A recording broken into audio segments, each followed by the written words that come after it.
Salut à tous, j'espère que vous allez bien. Installez-vous confortablement parce qu'on commence avec le 9e du championnat, c'est-à-dire Sauber. On vient de terminer le bilan sur Alpine. Si vous l'avez pas vu, je vous invite à aller voir la vidéo. Et de notre côté, c'est parti. Ok, let's go.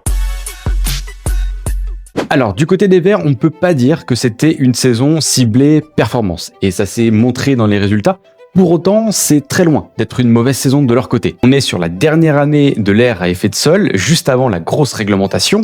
Moteur, aéro, châssis, bref, grosse révolution en Formule 1. C'était pas l'année où il fallait jeter toutes les billes du côté de Sauber, surtout quand on sait qu'à l'avenir, il est réservé. Aujourd'hui, on ne peut pas dire que l'avenir est tout proche, puisque Audi a déjà commencé à travailler. C'est déjà le cas depuis un bon moment. Audi a officiellement pris la relève de Sauber.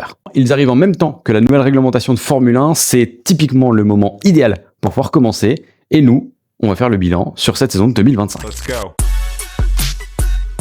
Alors, si on remet un petit peu dans le contexte, Sauber en 2024, c'est catastrophique. Aucun point marqué sur la première partie de saison, toujours aucun point après 3/4 de l'année. Les points sont marqués uniquement à l'avant-dernier Grand Prix au Qatar. 4 points, 4 petits points marqués par Guan Yu Zhou. C'est dire. La situation est critique, le bilan comptable tout autant, mais finalement le pire, c'est peut-être la situation en elle-même. La monoplace est nulle part, elle n'a pas de rythme, que ce soit en qualification ou en course, les pilotes n'arrivent à rien, ils ne rentrent jamais dans les points, la saison est désastreuse, ils sont très clairement derniers du championnat, et de loin. Autrement dire que rouler dans cette monoplace, c'est clairement pas un cadeau, et c'est une surprise pour personne. Personne n'a littéralement envie de se retrouver dans cette Sauber. Ce après quoi, assez logiquement, aucun des pilotes n'est reconduit pour l'année suivante. On est donc sur une saison 2025 toute neuve. Zhou et Bottas sont remplacés. C'est là que font leur apparition Nico Hülkenberg, un Allemand. C'est pas anodin.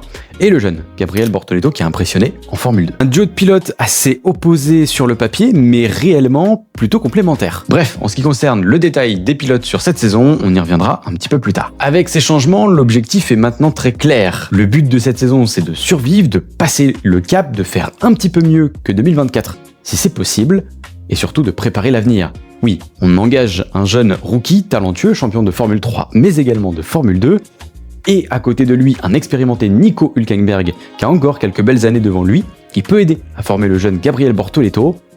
La messe est dite. D'ailleurs, si on en vient à faire Sauber en deuxième, donc après le bilan d'Alpine, c'est pas un hasard, alors qu'on a dit qu'en 2024, ils étaient derniers. Et oui, cette année, ils sont donc 9e, ne terminent pas derniers, c'est déjà un objectif de rempli, mais surtout 44 points d'écart avec Alpine, alors qu'ils n'en avaient marqué que 4 la saison passée.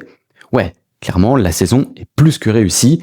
Comme quoi, quand on se base un petit peu sur du sportif et qu'on prend pas des jeunes uniquement pour de l'argent, ça peut fonctionner. D'ailleurs, ça n'est absolument pas une critique et je pense pas qu'il ait fait du très mauvais boulot, surtout quand on le compare à Valtteri Bottas. Surtout qu'on a dit tout à l'heure qu'en 2024, c'était le seul à avoir mis des points. Mais en effet, Guan Yu Zhou, quand il prend position chez Alfa Romeo, prend surtout la place de la Théo pour cher. Alors on a dit que l'objectif était atteint, c'est clair. Maintenant, comment ils ont pu réussir à faire ça et surtout de quelle manière ils préparent l'avenir avec Audi. Ok, let's go. Et oui, le team allemand arrive dès 2026, alors il faut commencer à placer ses pions. Alors, pas de généralité, mais on sait comment travaillent les Allemands, ils sont rigoureux, précautionneux, mais surtout très organisés.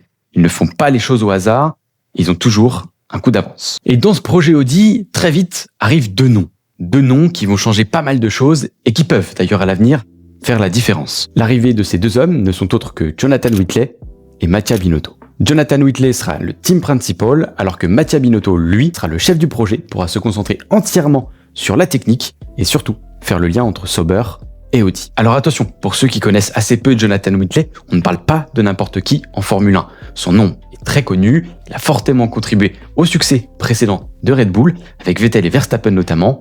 C'est pas n'importe qui. Le nom du second, Mattia Binotto, est un petit peu plus connu au grand public, bien sûr, parce qu'il a été chez Ferrari, et quand on est chez Ferrari, en général, on a du mal à vous oublier, surtout avec ce qui s'est passé en 2022. Mais là encore, attention, en 2022, il était selon moi chez Ferrari pas du tout à son poste de prédilection. Chef de projet d'accord, mais surtout sur le plan technique. C'est un incroyable ingénieur sur la partie moteur.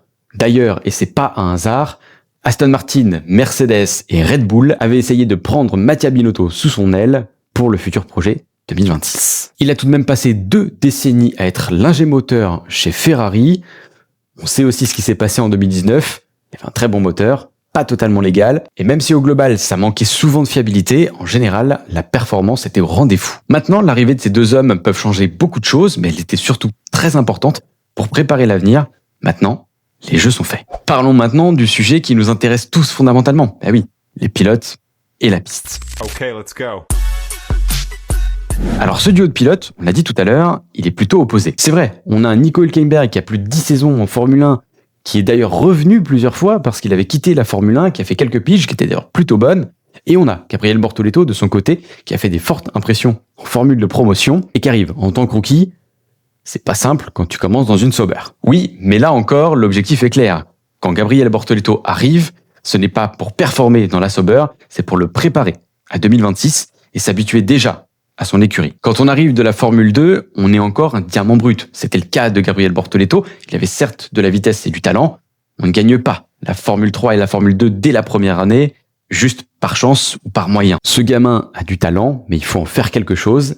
Il faut travailler, progresser et surtout bien être accompagné pour arriver prêt en 2026. D'ailleurs, et même si ça se matérialise pas tant au classement, parce qu'il est assez loin en réalité de Nico Hülkenberg, mais la saison de Gabriel Bortoleto est plutôt bonne pour un rookie.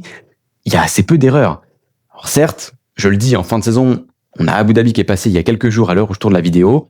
Et c'est vrai qu'on a tous en tête ce qui s'est passé au Brésil notamment, ou à Las Vegas. Et là, je peux pas vraiment le défendre. Sauf que quand on se penche un petit peu plus sur les chiffres, eh ben ça fait 13 chacun en qualification et uniquement 13 à 10 pour Nico Hülkenberg sur les résultats en course. Alors 13 partout et 13-10, qualif course, entre un Gabriel Bortoleto première saison de Formule 1 et Nico Hülkenberg, l'un des plus expérimentés de cette grille, après Alonso et Hamilton, bah le bilan est quand même vraiment correct quand on sait qu'il est dans une Sauber. Maintenant, attention, et de toute façon, on en reparlera dans une vidéo dédiée aux rookies spécifiquement, quand on est dans une Sauber, si tu fais 8e ou 10e, tu seras félicité. Tout le monde est content, tout le monde est derrière toi, et quand tu fais 17e, 18e ou 19e, c'est pas grave, il n'y a aucune retombée négative. Sauber ne joue pas dans les points régulières, ils sont pas une voiture performée, donc personne en attend vraiment quelque chose. Alors le jour où tu vas performer, forcément, tout le monde est content.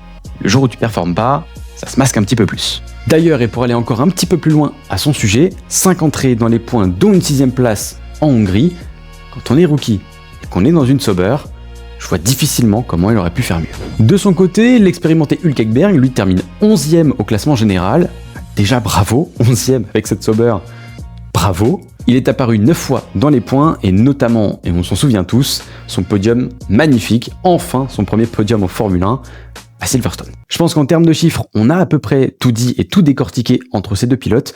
C'est un duo qui est assez complémentaire. Il y a pour le moment un écart, et il est logique, entre Hülkenberg et Bortoleto, mais je pense qu'à l'avenir, bien évidemment, ça dépendra de la monoplace.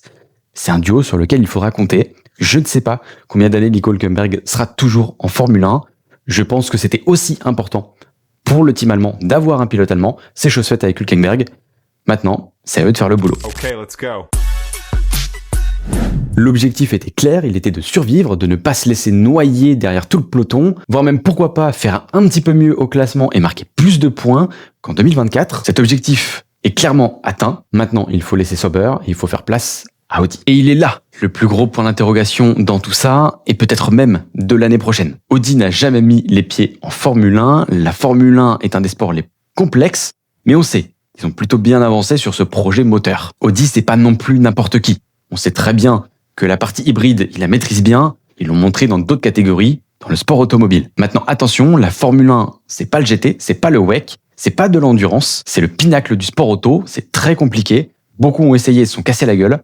J'espère que ce sera pas le cas d'Audi. D'autant plus qu'on vient de le dire, le duo est très complémentaire, les deux sont plutôt bons et réguliers, et l'ont d'ailleurs prouvé toute l'année. Il faudrait pas se ramener en 2026 avec un vrai tracteur, sous peine de pouvoir perdre sa pépite, et en même temps, son homme d'expérience qui est capable d'ailleurs d'améliorer la monoplace, d'avoir un bon retour technique. Ce serait vraiment dommage. Après, attention, ça reste un immense challenge, mais ça n'est pas les seuls à arriver.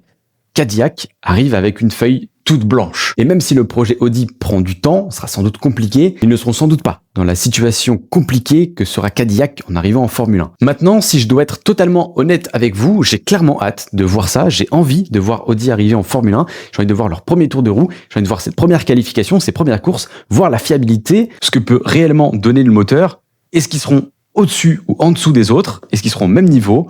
Bref, il y a énormément d'incertitudes et c'est super hypant. Alors je sais aussi qu'on entend beaucoup de choses. Beaucoup les places dans le top 5 dès leur arrivée et beaucoup les places très loin, voire peut-être même derrière Cadillac.